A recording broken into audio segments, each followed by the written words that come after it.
Pabaon verse para sa lahat ng ating mga best friends. Mababasa po natin sa aklat ng Ecclesiastes chapter 12 verse 1. Ang sabi po dito, "Remember now thy Creator in the days of thy youth."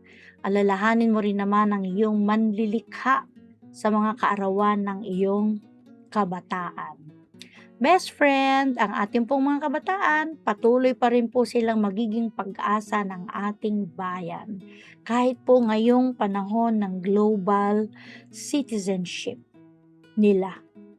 Kasi yung pong mga kabataan, hindi lamang po kinabukasan ang kanilang direksyon na pinupuntahan. Sila ay mahalagang bahagi din po ng present natin, kasalukuyan po natin. So, bigyan natin sila ng opportunity na mag-lead, maglingkod, maging progressive. Huwag nating iisipin na hindi mo pa alam yan kasi bata ka pa. Hindi, bigyan natin sila ng opportunity, no?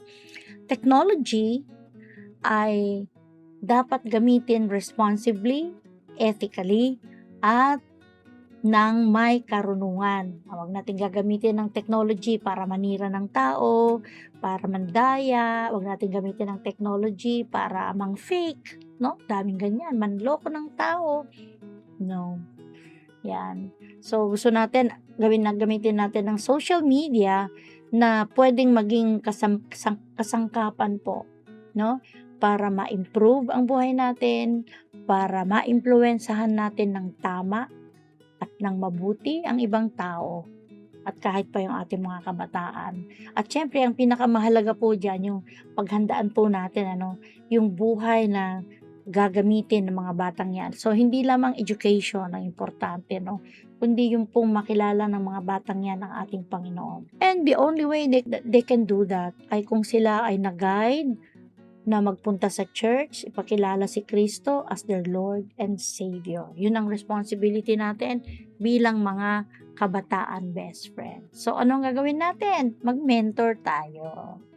Kahit isa lang, mentor ng isang kabataan.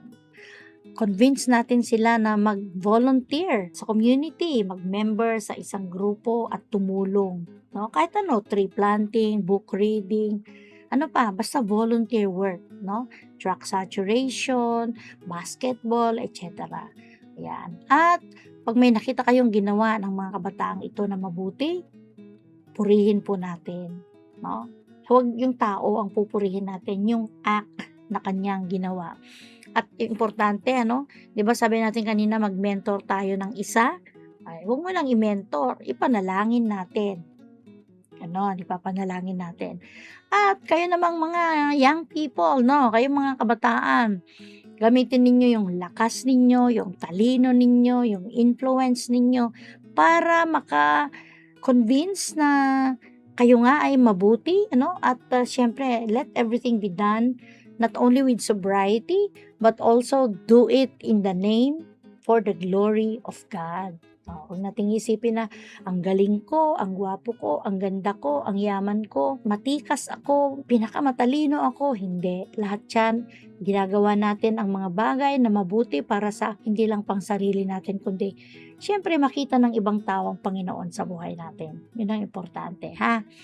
Yan. Kasi dapat ang mga kabataan may character, may purpose ang kanilang buhay, hindi lang sila pakalat-kalat dyan sa labas. Yan, best friend. So, yung kabataan, nakasentro dapat pa rin, kay Kristo, hindi lang yung kung ano lang yung pinagkakabisihan nila.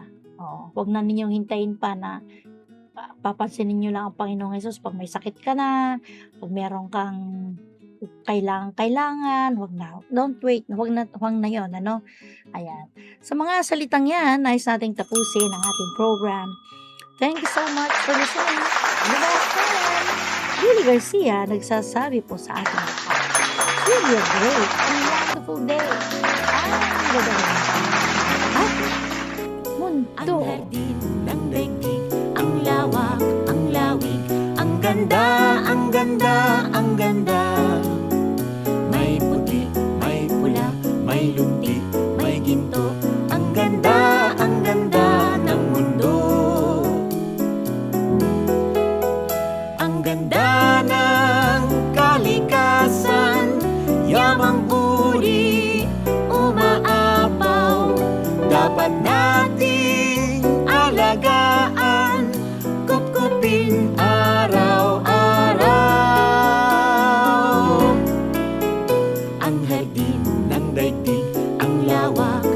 lawig.